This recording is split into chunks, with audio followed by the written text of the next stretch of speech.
Chapter 1. The man behind the spreadsheet. Brian Williams arrived at his desk every weekday at exactly 8:42 a.m., which was early enough to be punctual and late enough to avoid the awkward cluster of small talk that formed near the elevators at 8:30. He had timed it carefully over the years, adjusting by minutes the way other people adjusted their ties. He placed his lunch in the bottom drawer, left side always, hung his jacket on the back of his chair, and powered on his computer. The familiar hum of the office woke up around him. Keyboards clicking, someone laughing too loudly near the copier, the distant hiss of the espresso machine in the break room. Brian liked this part best. The moment before anyone needed anything from him. Logistics suited him. It was a quiet discipline, one that rewarded foresight and punished drama. Brian tracked shipments, reconciled schedules, anticipated bottlenecks before they became disasters. When things went right, no one noticed. When they went wrong, he fixed them quickly enough that they barely registered. He had been doing this reliably for 4 years and 3 months. At 9:07, his inbox chimed. From Harold Bennett. Subject: got a minute later? Brian stared at the message longer than necessary.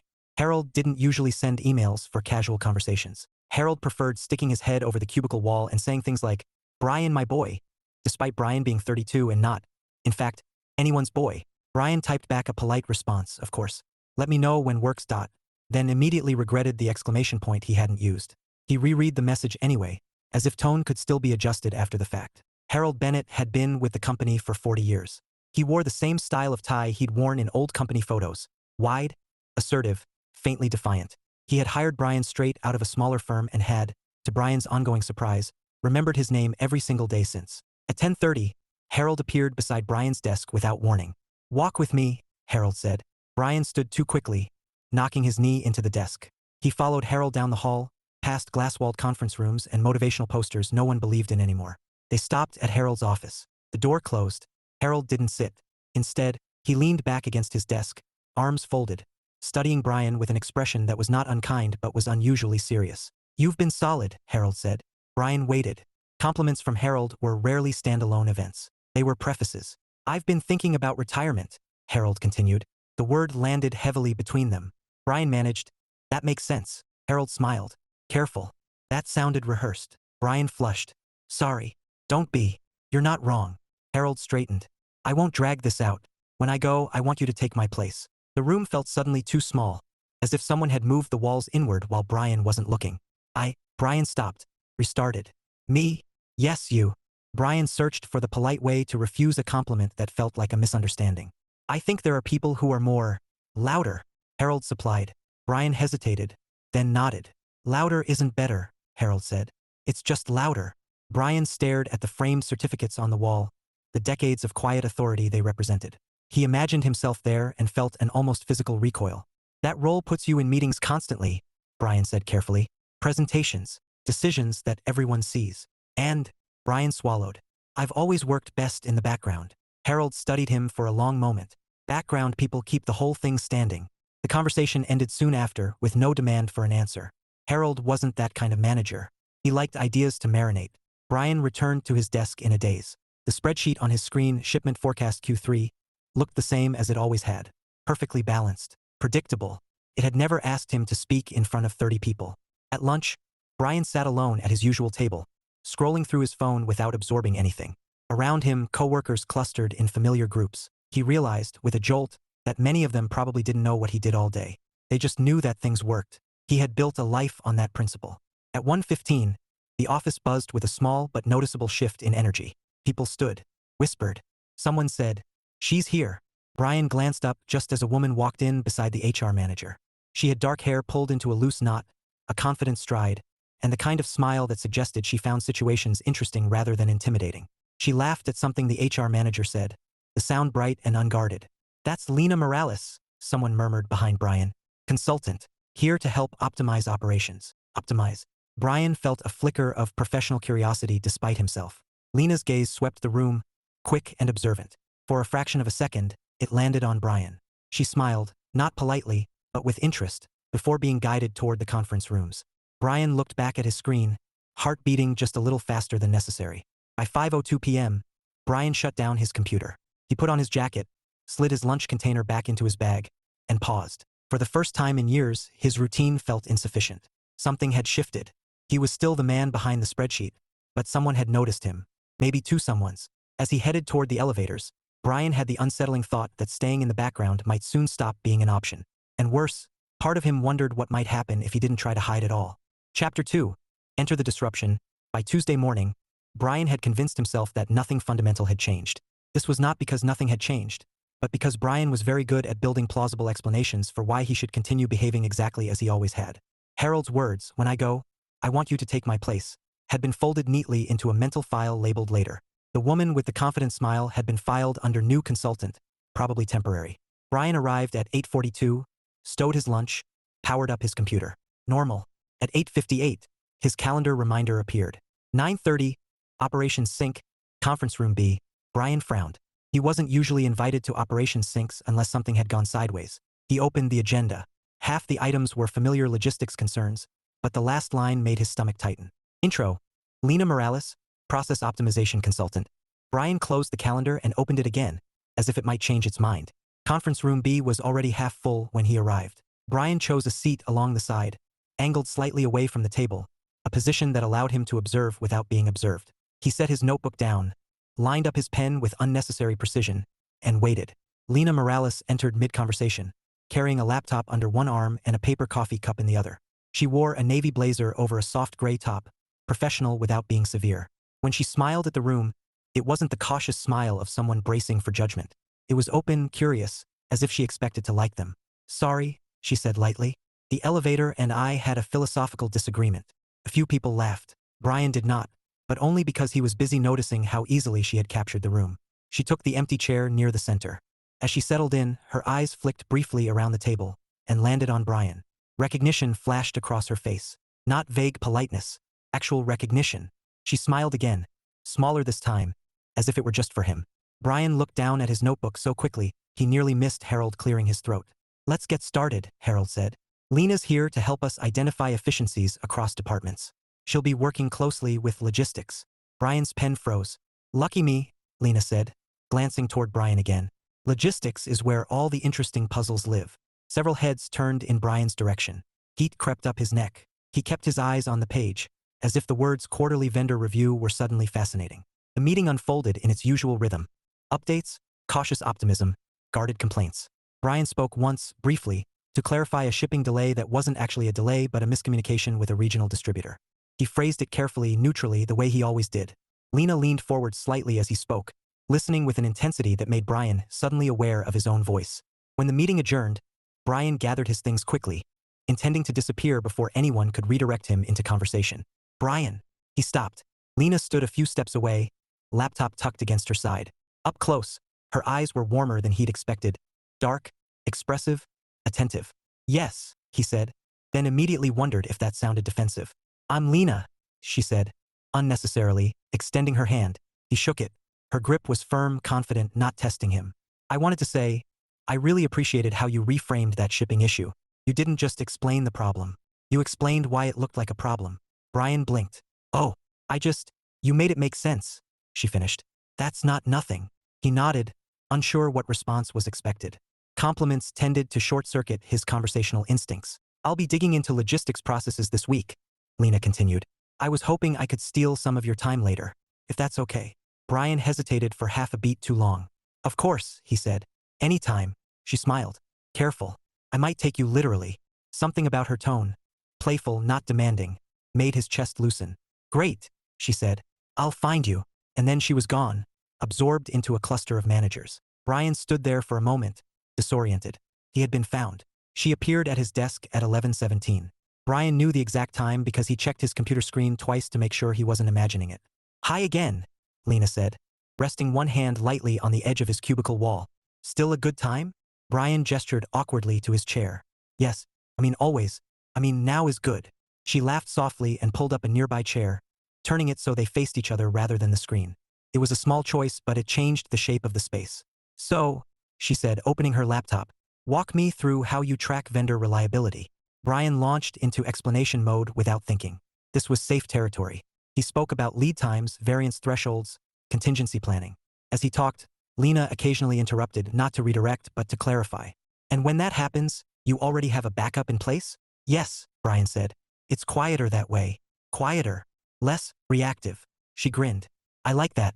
Strategic quiet." Brian paused. No one had ever described his work that way. They talked for nearly 40 minutes. Brian forgot to be nervous somewhere around minute 15. Lena asked thoughtful questions. She listened without checking her phone. When she didn't understand something, she said so plainly, without apology. At one point, she leaned back, studying him. You know, she said, for someone who claims to like the background, you see the whole picture very clearly. Brian shifted in his chair. I don't claim that. You don't have to. It shows. There it was again. That unsettling sense of being seen. When Lena finally stood, Brian felt a surprising flicker of disappointment. This was really helpful, she said. Thank you for trusting me with it. He nodded. Anytime. She hesitated, then added, I was thinking of grabbing lunch later, if you want to join. No work talk required. Brian's brain stalled. He cleared his throat. I usually bring my lunch. Of course you do, she said, not unkindly. Another day, then. She smiled once more and walked away. Brian stared after her, heart thudding. He ate his lunch alone, as usual, but the routine no longer soothed him. He found himself replaying the conversation, cataloging her expressions, her ease, the way she'd framed his work as something intentional rather than incidental. At 3:45, Harold stopped by his desk.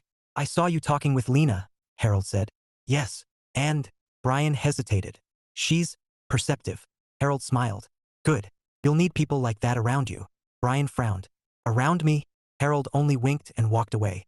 At 5:02, Brian shut down his computer. As he headed for the elevators, he realized something unsettling and oddly exhilarating. Lena Morales wasn't just a disruption to his routine. She was a disruption to his story, the one where he stayed quiet, stayed safe, stayed unseen. And for the first time, Brian wasn't entirely sure he wanted that story to continue. Chapter 3, the offer on the table. By Thursday, the word later had worn thin. Brian felt it every time he opened his inbox, every time Harold's name appeared in a meeting invite, every time someone stopped by his desk with a question that felt just slightly more strategic than usual. It was as if the office had subtly recalibrated around him, shifting his position by inches he hadn't agreed to move.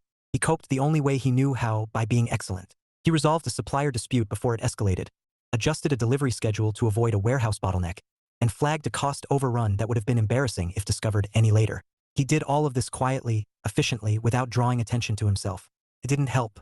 At 10:04 a.m., a meeting invite appeared on his screen. From Harold Bennett, subject, quick chat, location, my office. Brian closed his eyes for a full second. When he arrived, Harold was already seated this time, glasses perched low on his nose as he read something on his tablet. He gestured for Brian to sit without looking up. I'll get straight to it, Harold said, setting the tablet aside. I'm making my retirement official. Brian inhaled, slowly, carefully. I'm not leaving tomorrow, Harold continued. But the timeline is real. 6 months. Brian nodded. 6 months was both merciful and terrifying. I've spoken with HR, Harold said. They're on board with you stepping into the role. Assuming you're willing to be considered. Be considered sounded deceptively optional. Brian folded his hands together to stop them from fidgeting. I don't know if I'm the right fit. Harold raised an eyebrow. That's not what I asked. Brian hesitated. I don't know if I can do it. Harold leaned back. You've been doing half of it already. That's different, Brian said. No one's watching. Harold smiled faintly. Ah, there it is. Brian looked down. You think leadership means being the loudest person in the room, Harold said. It doesn't. It means being the clearest. And you're very clear, Brian. You just prefer to whisper. Brian swallowed. People expect confidence. They expect competence, Harold corrected. Confidence is something they project onto you once you prove useful enough. That sounded suspiciously like a trick. I'm not asking you to decide today, Harold said. But I am asking you to imagine it. Really imagine it. Not the version where you fail spectacularly. The version where you learn. Brian nodded because that was easier than speaking. When he left the office, the hallway felt longer than usual. Lena found him in the break room at noon. Brian had been staring into the refrigerator, pretending to decide between his own meticulously packed lunch and the vending machine's questionable salad. He became aware of her presence not by sound, but by the faint shift in air, an intuition he hadn't known he possessed until she stepped into it. You always look like the fridge is judging you, Lena said. Brian startled. I what? She smiled, leaning against the counter. You pause like it's about to say something cutting. He exhaled a small laugh before he could stop himself. It's a high-pressure environment. Understandable. She glanced at his lunch bag. Homemade again. Yes. She nodded approvingly. Consistent. I respect that. He closed the fridge and turned to face her. Did you need something? I was hoping you'd say no, she said. Then I'd know I was interrupting your plans. I don't really have plans, Brian said. Excellent. She gestured toward the table. Sit with me. Brian hesitated only briefly before nodding. They ate in companionable quiet for a few minutes. Lena picked at a grain bowl from the cafe downstairs, occasionally making thoughtful noises as if evaluating it on a professional scale. "So," she said eventually, "how are you doing?" The question was deceptively simple. "I'm fine," Brian said automatically. She tilted her head. That wasn't an answer. Brian sighed, setting his fork down. "My supervisor is retiring." Her eyebrows lifted. "That's big. He wants me to replace him." "That's bigger." Brian nodded. "And you're thinking," Lena continued gently, "that you're not the obvious choice." "I'm thinking I'm the quiet choice." She smiled. "Those are often the best ones." Brian studied her expression, searching for irony. He found none. "Can I ask you something?" she said. "Of course. Do you actually not want the job?" she asked. "Or are you afraid of what it would ask you to be?" The question landed with surprising precision. "I don't want to become someone else," Brian said after a moment. "You wouldn't," Lena said. "You'd become a louder version of yourself. Temporarily." He huffed a laugh. "You make it sound easy." "It's not," she said. "I just make it look that way." That caught his attention. "You do," she shrugged. "Confidence is mostly practice. People think it's a personality trait. It's more like a muscle. Uncomfortable at first, sore after." Brian considered that. "You don't seem uncomfortable." "Give me a second." She leaned forward slightly. "I moved cities for this contract. I don't know anyone here. I walk into rooms full of people who've been doing their jobs longer than I've been alive, and I tell them how to do things better." Brian blinked. "That sounds terrifying." "It is," she said cheerfully. "So I smile a lot." Something in his chest warmed at the honesty. They finished lunch slowly. When Brian stood to throw away his container, Lena rose as well. "I'm glad you told me," she said. "Me too," he replied, surprised to find he meant it. That afternoon, Brian was asked to lead a short project update. It wasn't a big meeting, 6 people, a conference room with unreliable Wi-Fi, but it was the first time the agenda had his name beside the word lead. He spoke carefully, clearly. His voice wavered once, then steadied. He answered questions without deflecting them. When he finished, there was a brief pause. Then someone nodded. "That makes sense." It was a small thing, felt enormous. When Brian returned to his desk, he found an email waiting. From Lena Morales. Subject: "For what it's worth, you did great. And no, I'm not just saying that." Brian smiled at his screen, then immediately closed the email, as if it might be too revealing. At 5:02, he shut down his computer. As he headed for the elevators, Brian realized something had shifted again. Not abruptly this time, but with intention. The job offer was still daunting. The spotlight still unnerved him. But for the first time, he could imagine standing in it without disappearing. And maybe not entirely alone. Chapter 4, Practice at Being Seen. By the following Monday, Brian had developed a new, unhelpful habit. Noticing when people noticed him. It was subtle at first. A pause when he finished speaking. A glance in his direction when a question arose that brushed up against logistics. Someone saying his name before his job title, as if those two things were finally inseparable. It made him feel as though he were standing half an inch out of alignment with his own body. He coped by preparing obsessively. When Harold asked him to lead a cross-functional planning session, just a working meeting, Harold had said, in the tone people used when they wanted something not to sound important, Brian spent 3 evenings outlining talking points. He anticipated objections, built contingencies, color-coded his slides with a restraint that bordered on philosophical. He told himself this was about competence, not fear. The meeting was scheduled for Wednesday at 2 p.m. At 1:47, Lena appeared at his desk. "You ready?" she asked. Brian looked up from his screen. "For what?" She lifted an eyebrow. "For the thing you've been mentally rehearsing since yesterday." He exhaled. "Is it that obvious?" "Only to people who rehearse things too," she said. "Which is most of us." She leaned against the cubicle wall, casual but present. "You'll be fine." Brian hesitated. "You're not required to be there." "I know," she said. "I want to be." That landed with a quiet weight. Conference room C was larger than Brian would have preferred. 12 chairs. A screen that magnified everything. People filed in with laptops and coffee cups, claiming territory with practiced ease. Brian stood at the head of the table, fingers resting lightly on the back of a chair, grounding himself. Lena took a seat near the middle. Not beside him, not across from him, but positioned where he could see her without her being the focus. It felt deliberate. When the last person sat, Brian cleared his throat. "Thanks for coming," he began. His voice was steadier than he'd expected. "I wanted to walk through our projected constraints for Q4 and discuss where we can adjust before they become issues." He clicked to the first slide. As he spoke, something unexpected happened. People listened. They asked questions, not challenges, not interruptions, but questions that assumed he had the answer or could find it. Brian responded carefully at first, then with growing ease. He gestured to the screen without apologizing for taking up space. When someone disagreed, he acknowledged it without retreating. Halfway through, he caught Lena's eye. She smiled. Not encouragingly, not reassuringly, but as if she were watching something unfold exactly as it should. The meeting ran 10 minutes over. No one complained. When it ended, people lingered, discussing next steps. Brian gathered his notes slowly, the adrenaline ebbing. "That was solid," someone said as they passed him. Brian nodded, still processing. Lena waited until the room emptied. "You didn't disappear," she said. "I didn't," Brian agreed. She tilted her head. "How do you feel?" He considered. "Tired. But taller." She laughed. "That happens." They walked back toward their desks together, unhurried. "You know," Lena said, "you don't need to be perfect at this." "I wasn't trying to be," Brian said. "I was trying to be prepared." "Which is different," she said approvingly. At his desk, Brian paused. "Can I ask you something?" "Always dangerous," she said. "Go ahead." "Why are you doing this?" he asked. "Encouraging me. You don't actually gain anything." Lena considered him for a moment. "I like seeing people step into themselves." "That's very generous," she shrugged. "It's also selfish. It makes my job easier when the right people are confident enough to lead." He smiled faintly. "So I'm a professional convenience." "Don't sell yourself short," she said. "You're a strategic asset." She turned to leave, then stopped. "Hey, are you free tonight?" Brian's brain stalled in a way it hadn't since high school. "Tonight? Nothing dramatic," she said. "I thought I'd explore the city a little. Get dinner somewhere that doesn't involve my apartment kitchen. You could join if you want." He hesitated, old instincts flaring. Then he remembered the meeting. The way standing still had felt like moving forward. "I'd like that," he said. Her smile widened. "Good. Text me when you're done." He watched her walk away, feeling something between anticipation and disbelief. They met at a small bistro a few blocks from the office, warm lighting, mismatched chairs, a chalkboard menu that changed daily. Lena arrived first, already seated with a glass of wine. "You look different outside fluorescent lighting," she observed as Brian sat down. "Better or worse?" he asked. "More human," she said. "I like it." They ordered easily.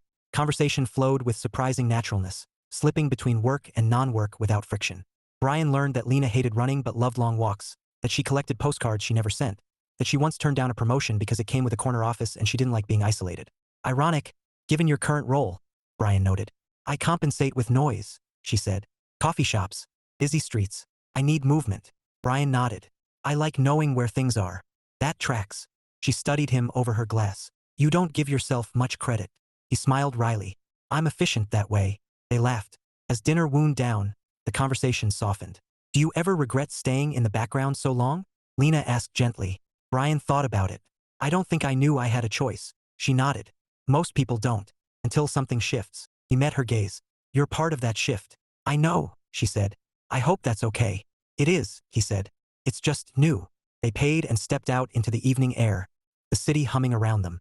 "Thanks for tonight," Brian said. "I'm glad you asked." "So am I," she replied. They stood there for a moment, the unspoken hanging comfortably between them. "Well," Lena said finally, "I should let you go home and overthink everything." He laughed. "Too late." She smiled, then surprised him by leaning in and kissing his cheek. Brief, warm, unmistakably intentional. "Good night, Brian," she said. "Good night," he replied, voice steady despite the rush in his chest. As he walked home, Brian felt lighter than he had in years. Being seen, it turned out, wasn't about performance. It was about presence. And for the first time, Brian felt ready to keep practicing. Chapter 5, Misread Signals. The problem with momentum, Brian discovered, was that it could carry you somewhere before you understood where you were going. The week after dinner with Lena unfolded with an energy that felt both promising and destabilizing. Brian found himself replaying moments he'd never before considered replay-worthy. The warmth of her kiss on his cheek, the way she'd said his name without rushing it, the easy alignment of conversation that had followed him home like a second coat. At work, things accelerated. Harold began including Brian in higher-level emails. Nothing dramatic, just quiet signals of trust. Brian was asked for input earlier in discussions instead of after decisions had already been made. People deferred to him in meetings without making a show of it. Lena, meanwhile, was everywhere and nowhere. She stopped by his desk twice that week, both times brisk, focused, professional. Their conversations were efficient, almost pointedly so. No lingering smiles, no personal asides. The ease of the dinner felt, suddenly, like a private anomaly rather than a shift. Brian told himself not to read into it. He failed almost immediately. On Wednesday afternoon, he overheard her laughing in the hallway with Mark from procurement. A loud, easy laugh, the kind that carried. Brian didn't know what they were talking about. He only knew that Mark leaned a little too close, and Lena didn't step away. She's confident, Brian reminded himself. She's friendly. But the reminder didn't settle the unease curling in his chest. At 4:10, Lena sent him an email. Subject: quick question. Do you have a minute tomorrow morning? Need your input before I finalize a recommendation. Brian stared at the screen. Tomorrow morning. Not lunch. Not after work. Professional. Of course, he typed. Any time before 11. The words felt strangely flat. Thursday morning arrived gray and drizzly, the kind of weather that muted the city. Lena met Brian in a small conference room at 9 o'clock sharp. She had her laptop open, notes already arranged. Thanks for this, she said. I won't take long. Brian nodded, sliding into the chair across from her. She launched into process flows and bottleneck analyses, sharp and focused. Brian contributed where he could, offering adjustments and caveats. It was good work, collaborative, precise, familiar, and entirely devoid of whatever had hovered between them the night they'd walked through the city together. When they finished, Lena closed her laptop with a satisfied nod. That helps a lot. Glad, Brian said. She stood, hesitated, then smiled, not warmly, not distantly, but with a careful neutrality Brian hadn't seen before. You're doing really well, you know? People notice. Thank you, he said, unsure which part of that comment applied to which part of his life. She nodded once and left. Brian sat alone in the conference room longer than necessary. By the end of the day, the conclusion had settled heavily but decisively in his mind. Lena had been friendly, supportive, encouraging, but that was the extent of it. The dinner had been a kindness, the kiss on the cheek a gesture, not an invitation. She was confident with everyone. He had mistaken attention for interest. The realization stung more than he'd expected. On Friday afternoon, Harold stopped by Brian's desk, as he had a habit of doing lately. I'm putting you down to lead Monday's executive briefing, Harold said casually. Brian's stomach dropped. The executive briefing? Yes, 15 minutes. Overview and risks. Harold smiled. Good practice. Brian nodded automatically. When Harold left, Brian stared at his calendar, pulse quickening. The briefing would be his most visible moment yet. He should have felt proud. Instead, he felt exposed. He worked late, refining slides, rehearsing phrasing. When he finally shut down his computer, the office was mostly empty. The overhead lights hummed with tired insistence. As he stood to leave, he saw Lena's coat still hanging by her desk. He hesitated. She emerged from the copy room a moment later, arms full of papers, looking slightly frazzled. Oh, she said, surprised. You're still here. So are you, Brian replied. She smiled tiredly. Consulting is glamorous. He nodded, then, before he could overthink it, said, Do you want help? She blinked. Help? With whatever that is. He gestured vaguely to the papers. If you want. Her expression softened. That's kind of you, but I'm almost done. Okay, he said. Just thought I'd ask. There was a pause. Brian, she said carefully, are we okay? The question caught him off guard. Yes, he said too quickly. Why wouldn't we be? She studied him, eyes searching. You seem distant. The irony almost made him laugh. I didn't want to overstep, he said instead. I know you're here to do a job. Her brows knit. And you think I don't know that? He shifted his weight. I think you're very good at being friendly. With everyone. The silence that followed was not comfortable. Oh, Lena said quietly. She set the papers down. Is that what you think? She asked. Brian hesitated. Honesty pressed uncomfortably at his ribs. I think I read things wrong. Lena folded her arms, not defensively, but protectively. You didn't. He looked up. I didn't. No, she said. But I also didn't realize I needed to be clearer. Brian frowned. Clearer about what? She exhaled slowly. About the fact that I don't flirt at work. Not because I don't want connection, but because I've learned it complicates things. That's fair, Brian said. And because, she continued, when I do care about someone, I don't want it to become office speculation. Brian absorbed this, heat creeping into his face. I wasn't asking for. I know, she said gently, but I think we're talking past each other. They stood there, the hum of the copier filling the space between them. I like you, Lena said finally, but I don't rush, and I don't chase people who disappear instead of asking. The words weren't accusatory. They were simply true. I didn't disappear, Brian said softly. You pulled back, she replied, which is your right. I just wish you'd told me why. Brian swallowed. I thought I was making things easier.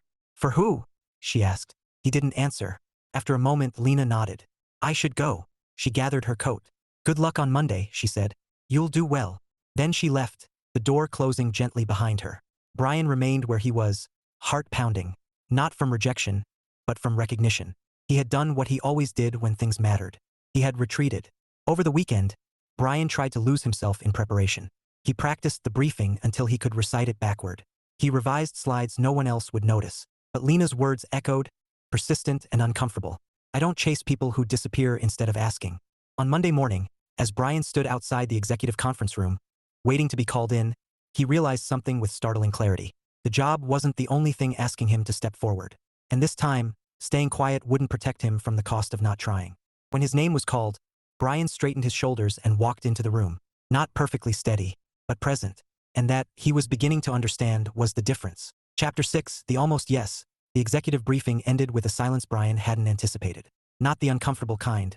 The kind that made your palms sweat and your brain scramble, but a thoughtful pause, collective and measured. 12 people sat around the long table, eyes on the final slide, expressions unreadable. Brian stood at the front, hands loosely clasped, resisting the urge to fill the space. At last, the COO nodded. Thank you, Brian. That was clear. Clear. Another executive leaned back. I appreciate that you didn't oversell the risks. You contextualized them. Brian inclined his head. That was the intent. There were a few more questions, sharp but fair. Brian answered them without rushing, without apologizing for needing a moment to think. When the meeting adjourned, several people thanked him on their way out, one even clapping him lightly on the shoulder. By the time Brian returned to his desk, the adrenaline had drained, leaving behind a peculiar mix of relief and disbelief. He had done it. He hadn't hidden. At 10:22 a.m., Harold appeared. Well? Harold asked. Brian considered. I didn't faint. Harold laughed. Hi, Bar. You cleared it. They walked toward Harold's office together. That was the kind of leadership people trust, Harold said. Not flashy. Grounded. Brian absorbed the words slowly. What happens next? Harold closed the office door behind them. HR will formalize the transition plan. Title change in a few months. Shadowing sooner. You'll have time. Time. Brian nodded. I want you to think about it, Harold added. But not forever. Brian met his gaze. I am thinking about it. I know, Harold said gently. That's why I'm not worried. The rest of the day passed in a blur of normalcy that felt anything but. Brian answered emails, adjusted schedules, resolved small crises. Each task felt slightly altered by the knowledge that people now expected him to see further ahead than before. At 3:30, he received a message. Lena Morales. Coffee? If you're free. Brian stared at the screen. He didn't overthink it this time. Yes, he typed. 5 minutes? Perfect. They met at the cafe downstairs, the same one Lena had critiqued with professional seriousness weeks earlier. Today, she looked less composed. Hair slightly looser, shoulders drawn in as if she were conserving energy. They ordered and sat near the window. I heard about the briefing, Lena said. Word travels. Brian smiled faintly. It went better than expected. I'm not surprised, she said. Then, more softly, I'm glad. There was a pause. Not awkward. Intentional. I owe you an apology, Brian said. Lena's eyebrows lifted. You do. Yes, he said. For pulling back instead of asking. For assuming instead of talking. She studied him for a moment. Thank you for saying that. I'm still learning, he added. Aren't we all? She said. They sipped their coffee. Outside, rain streaked the glass in thin, uneven lines. Can I tell you something? Lena asked. Please. She took a breath. I don't always feel as confident as I look. Brian smiled gently. I suspected. She huffed a quiet laugh. Figures. The truth is, I've learned to be visible because it was necessary. Not because it came naturally. He leaned in slightly. Necessary how? In my field, she said. If you don't claim space, someone else does it for you. Usually louder. Usually wrong. Brian nodded. That sounds familiar. She met his eyes. When I see you stepping forward, it matters to me. Because I know how hard that is. Something settled between them then. Mutual, steady. I like you, Brian said simply. I know, Lena replied. And I like you too. He exhaled, relieved. I don't want to rush. But I also don't want to disappear. Good, she said. Neither do I. They finished their coffee slowly. As they stood to leave, Lena touched his arm. Not fleetingly, not dramatically, just enough to anchor the moment. One step at a time, she said. Brian nodded. Forward. That evening, Brian sat alone in his apartment, reviewing the transition document Harold had sent. It outlined responsibilities, timelines, expectations. Reading it, Brian felt the familiar tug of doubt, but it was quieter now, less insistent. He imagined the version of himself who would have declined without reflection. He imagined the version who might say yes, not perfectly, not loudly, but honestly. At 9:17 p.m., Brian opened his email and began to type. Subject: Next steps. Harold, I'd like to move forward with the transition plan. I'm nervous, but I'm willing to learn. Thank you for believing I could. Brian, he stared at the screen for a moment longer, then hit send. The almost yes became something closer to real. Brian leaned back on the couch, phone buzzing a moment later. Lena, proud of you. He smiled. Not because everything was decided, but because, for once, he had decided to step into what was being offered. Professionally, personally, deliberately. The center stage still loomed ahead. This time, though, Brian wasn't walking toward it alone. Chapter 7, Standing in the Light. The company-wide presentation was scheduled for Thursday at 10 a.m., which meant Brian had already lived through it at least a dozen times by the time Thursday actually arrived. He stood in front of his bathroom mirror that morning, tie straight, posture acceptable, expression neutral. Not confident, he wasn't ready to lie to himself, but not braced for disaster either. That alone felt like progress. At 8:42, he arrived at his desk. Routine still mattered, steadied him, but the office felt different now, charged, anticipatory. People moved with a faint hum of purpose, glancing toward the large auditorium space that usually sat unused except for quarterly all-hands and awkward holiday events. At 9:18, Harold stopped by. "You ready?" Harold asked. "As I'll ever be," Brian said. Harold nodded. "That's the right answer." Brian gathered his laptop and notes, then paused. "You'll be there." Harold smiled. "Front row." Scowling supportively. Brian huffed a quiet laugh. As they walked toward the auditorium, Brian spotted Lena standing near the side entrance, coffee in hand, scanning her phone. She looked up when she sensed him. Again, that uncanny awareness, and her face softened. "No running away," she said lightly. "Wasn't planning on it," Brian replied. She stepped closer. "You don't have to be impressive. I know. You just have to be you." He met her gaze. "That's the part that's new." She smiled. "You're doing fine with it so far." When she moved toward a seat along the aisle, not the front, not hidden, Brian felt a quiet reassurance settle into place. The auditorium filled quickly. Brian stood off to the side of the stage as the CEO wrapped up her opening remarks. He listened without absorbing much, hands steady only because he kept them loosely clasped behind his back. Then his name was said. "And now," the CEO continued, "Brian Williams will walk us through our supply chain outlook and what it means for the next year." There was polite applause. Brian stepped into the light. The brightness was literal, stage lights warm against his face, and metaphorical in a way that made his chest tighten. He adjusted the microphone once, then let his hands rest at his sides. "Good morning," he said. His voice carried. That startled him more than anything else. "I'm not here to sell you a vision," Brian continued. "I'm here to explain how things work, and where they might not, if we don't pay attention." A ripple of mild amusement moved through the audience. He clicked to the first slide. As he spoke, Brian focused on clarity, not charisma. He explained dependencies, timelines, and trade-offs. He didn't hide the risks, but he didn't dramatize them either. He framed challenges as solvable problems rather than looming threats. Halfway through, he noticed something unexpected. People were nodding. Not just Harold. Not just the executives. People from departments Brian had rarely interacted with were leaning forward, following along. He saw Lena's face briefly. Calm, attentive, proud without being obvious. Brian felt his shoulders drop. The presentation ended not with a flourish, but with a quiet summation. "We don't need perfection," Brian said. "We need coordination, and we're closer to that than we think." The applause this time was fuller. Brian stepped back, pulse racing, breath shallow. Not from fear, but from release. He had done it. Not flawlessly, but truthfully. Afterward, the lobby buzzed with conversation.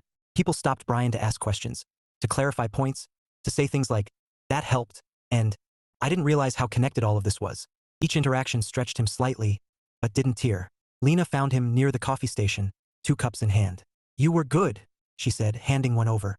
"Clear," Brian said, smiling. "I know. High praise." "Exactly," she said. "You didn't perform. You explained." He took a sip.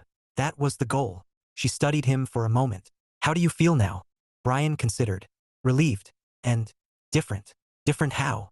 "Like I don't need to shrink anymore to stay comfortable." Her smile was quiet and unmistakably warm.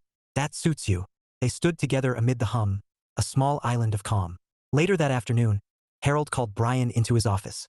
"You saw it," Harold said. "That's what leadership looks like when it's done your way." Brian nodded. "I still have a lot to learn." "Good," Harold said. "So does everyone worth promoting." He slid a folder across the desk. "This makes it official. Pending HR formalities." Brian opened it slowly. The title was there, plain and undeniable. "Thank you," Brian said. Harold leaned back. "You earned it." The celebration was informal. A few co-workers gathered at a nearby bar after work. Brian didn't stay long, but he stayed longer than he once would have. He laughed. He answered questions. He let himself be included. When he stepped outside, the evening air was cool and steady. Lena waited near the curb. "Walk?" she asked. They moved through the city without urgency, footsteps aligning naturally. "You know," Lena said, "this is the part where some people panic." Brian smiled. "I already did that. Earlier." Quietly. She laughed. "Of course you did." They stopped near a bridge, lights reflecting off the water below.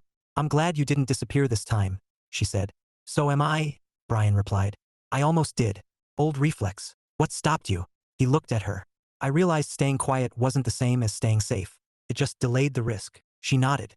That's a hard lesson. They stood there, the city moving around them. I don't know exactly where this goes, Brian said. Us, or the job. But I know I want to keep showing up. Lena reached for his hand, threading her fingers through his without hesitation. That's all I'm asking. Brian squeezed back, grounding himself in the moment. For the first time, the center stage didn't feel like exposure. It felt like possibility. And Brian, quiet, capable, present, was ready to stand in it. Chapter 8, Choosing Forward. The email confirmation arrived at 8:11 a.m. Subject: Transition plan approved. Brian read it twice, not because it was unclear, but because it felt unreal. The words were careful and corporate. Timelines, stakeholders, interim responsibilities. But beneath them sat a simple truth he could no longer avoid. He was moving forward. He closed the email and sat back, hands resting on the desk, letting the moment settle. The office was quieter than usual, the early hour cushioning him from immediate reaction. He appreciated that. Big realizations he'd learned landed better when given space. At 8:42 he arrived, again, having left and returned in a small loop that made the morning feel deliberate rather than inevitable. He hung his jacket, powered on his computer, and opened a fresh document titled First 90 Days. He stared at the blank page. Then he began typing. Not grand plans, questions, observations, things he wanted to understand before changing anything, people he wanted to listen to before leading them. The list felt like him. At 9:30, Lena's name appeared in his chat window. Can I steal you for 5 minutes? Promise it's not a process flow. Brian smiled despite himself. Conference room D, he replied. 5 minutes. She was already there when he arrived, standing by the window, arms folded loosely. She looked thoughtful, not anxious, not guarded, just present. You're fast, she said. You caught me in a planning mood, Brian replied. Ah, she said. A dangerous phase. He gestured to the chair. What's up? She sat, then looked up at him. I'm leaving next week. Brian felt the words before he processed them. Leaving? He echoed. The contract ends, she said gently. They're moving me to another client. Different city. Oh, Brian said. It wasn't disappointment exactly. It was something quieter, heavier. The kind of weight that didn't press down so much as pull away. I wanted you to hear it from me, Lena continued. Not through hallway gossip or a calendar change. I appreciate that, Brian said honestly. There was a pause. The room held it without strain. I'm not great at goodbyes, Brian admitted. She smiled. I've noticed you prefer transitions with preparation. That obvious? Only to people who do the same thing. She shifted slightly. I didn't want to leave without saying this clearly. I like you. Not just in a situational, work-adjacent way. In a real way. Brian's breath caught. Not from surprise, but from recognition. This was the moment he would once have deflected, softened, postponed. He didn't. I like you too, he said. And I don't want to pretend this doesn't matter just because the timing is inconvenient. Her eyes searched his face. What do you want, Brian? The question was steady, honest, unrushed. He considered it not the version shaped by fear, but the one shaped by intention. I want to keep showing up, he said. Even if it's awkward. Even if it's not simple. Lena nodded slowly. That's what I want too. They sat there, the decision settling not as certainty, but as alignment. I don't know what this looks like, she said. Long distance, different schedules, two people who are both figuring things out. Brian smiled faintly. I'm oddly comfortable with uncertainty lately. She laughed. That's new. It is, he agreed. She stood, then hesitated. Dinner tonight? Yes, Brian said without pause. Her smile widened. Good. Dinner was quieter than the first time. Not less meaningful, just more grounded. They talked about practical things, travel, timelines, expectations. They also talked about nothing at all, enjoying the rhythm of shared space without the need to impress. Afterward, they walked without destination, letting the city guide them. I used to think choosing forward meant having all the answers, Brian said. And now? Lena asked. And now I think it just means choosing not to retreat. She squeezed his hand. That's a good definition. They stopped beneath a streetlight, the glow soft and forgiving. I don't want to promise something I can't keep, Brian said. But I can promise effort. And honesty. Lena stepped closer. That's enough for me. This time, when she kissed him, it wasn't tentative or symbolic. It was intentional. Warm. Real. Brian felt the familiar flutter of nerves, and beneath it, a steadiness he hadn't known he possessed. The following week passed quickly. Brian attended meetings as a participant rather than an observer. He asked questions without apology. He deferred when appropriate and decided when necessary. Each day felt like a series of small steps rather than a single leap. Lena packed her office gradually, leaving behind a desk that looked increasingly anonymous. On her last day, she stopped by Brian's desk one final time. No disappearing, she reminded him. No assumptions, he replied. She smiled. We'll see where this goes. Brian nodded. Forward. As she walked away, Brian returned to his work, not to hide, but to continue. Later that evening, alone in his apartment, Brian opened his notebook and added a final line to the page he titled First 90 Days. Lead like you listen. Love like you show up. He closed the notebook, feeling something like calm settle into place. Not because everything was certain, but because he had chosen to move professionally, personally, without retreat. The center stage was no longer something to endure. It was something to step into, and Brian Williams, quietly and deliberately, was ready. Chapter 9, a different kind of center stage. 3 months later, Brian Williams was late. Not late in the catastrophic sense. No alarms blaring, no calendars turning red, but late in the subtle, personal way that unsettled him far more. He stood just inside the office doors, coat half off, watching the meeting room through the glass wall. They were waiting for him. Not impatiently, not dramatically, just waiting. Brian adjusted his grip on the folder in his hand and took a breath. Then he walked in. Sorry, he said, meeting the room with a calm he hadn't practiced. I underestimated the elevator. A few people smiled. Someone chuckled. Brian took his seat at the head of the table, opened his folder, and began. The meeting moved smoothly, not because Brian controlled it, but because he guided it, redirecting when conversations drifted, pausing when someone needed space to think, asking questions that clarified instead of cornered. He didn't fill silences unless they stalled. He didn't dominate.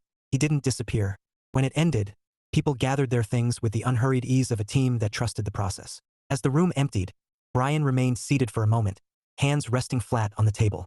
He hadn't noticed when the shift had stopped feeling like a performance, only that it now felt like work he belonged to.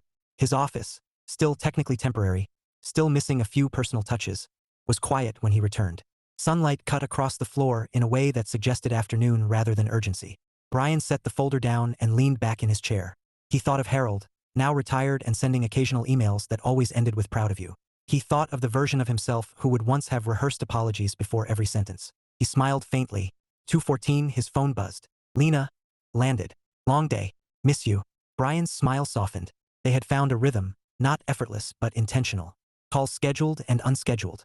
Visits planned and improvised. Long stretches of ordinary conversation punctuated by moments of quiet understanding. Distance hadn't dulled the connection. It had sharpened it. Call tonight? He typed back. Always came the reply. That evening, Brian left the office at a reasonable hour. A deliberate choice, one Lena had encouraged him to practice. The city felt familiar now, not just navigable but companionable. He stopped at the small grocery near his apartment, picked up a few things and made dinner without rushing. At 7:30, he called her. Hey, Lena said, her voice warm through the line. How was your day? Leader of logistics. Brian laughed. I survived. No dramatic system failures. No existential spirals. High praise. How was yours? Challenging, she admitted, but good. I argued my case in a room full of people who didn't want to hear it. And they listened, she said. Eventually. Brian nodded, picturing her. Shoulders squared, eyes steady. That sounds like you. They talked easily, moving between topics without friction. Work, travel, a movie Lena had half-watched on a plane and planned to rewatch properly with him someday. Do you ever think about how strange it is, Brian said, that we're both doing things we used to avoid? All the time, Lena replied. The difference is we're choosing it now. The word settled comfortably between them. Brian? She said after a pause. Yes, I'm proud of you. He swallowed. That means a lot, especially from you. She smiled, audible even without seeing it. I know. A week later, Brian stood in front of his apartment mirror again, this time adjusting the collar of a shirt that wasn't strictly necessary for the occasion. He was meeting Lena at the train station. She was visiting for the weekend. He didn't rehearse what he would say when he saw her. He just went. When she stepped off the train, bag slung over one shoulder, scanning the platform with that familiar alertness, Brian felt the quiet certainty he'd come to recognize as grounding rather than overwhelming. She spotted him and smiled.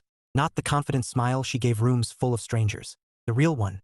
You look good, she said, pulling him into a hug that lingered just long enough to feel earned. So do you, he replied.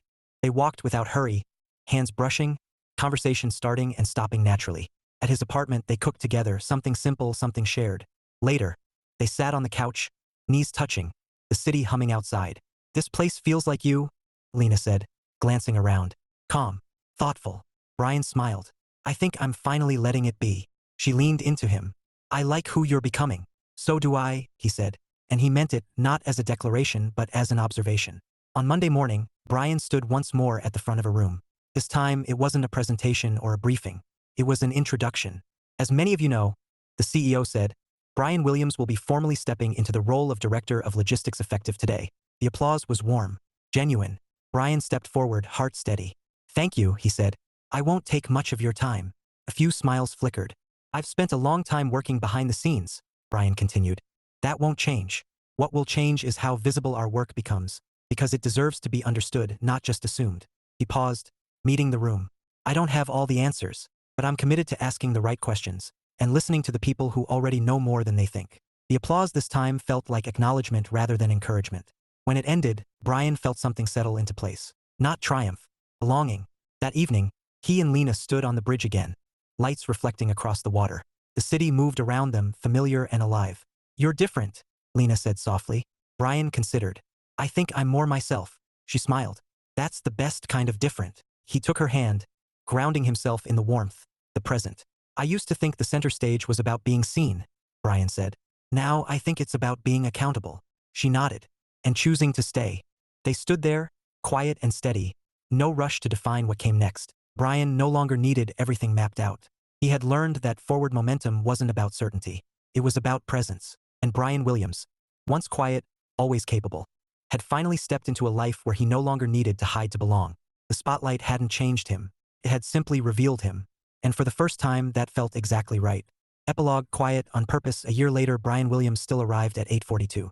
Not because he had to, no one tracked his minutes anymore, but because some habits weren't about anxiety or avoidance. Some were simply anchors. He liked beginning his day before the office filled with voices and needs, when the building felt thoughtful rather than urgent. He set his bag down in his office now, though he still thought of it that way with a trace of disbelief, and opened the blinds. The city stretched outward, familiar and alive. He no longer felt dwarfed by it.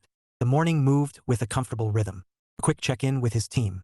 A decision made without deferring. Another made after listening. Brian led the way he always had, by paying attention, but now he did it out loud. At 10:15, his phone buzzed. Lena? Boarding. See you tonight. Brian smiled. They no longer counted visits the way they once had, measuring time apart like something fragile. Schedules had aligned gradually, intentionally. Lena's work had brought her closer, then closer still, until distance became occasional rather than defining.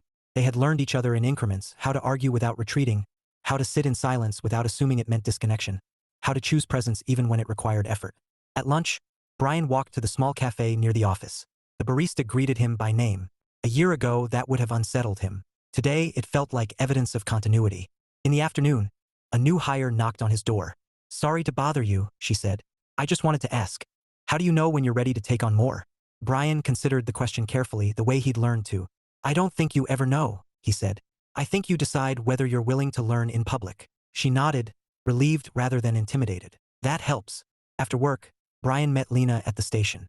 She stepped off the train, scanning the platform with that familiar alertness, and when she saw him, her shoulders softened. You still look like yourself, she said as they walked. So do you, he replied. They cooked dinner together, moved easily through the apartment, shared the day without summarizing it.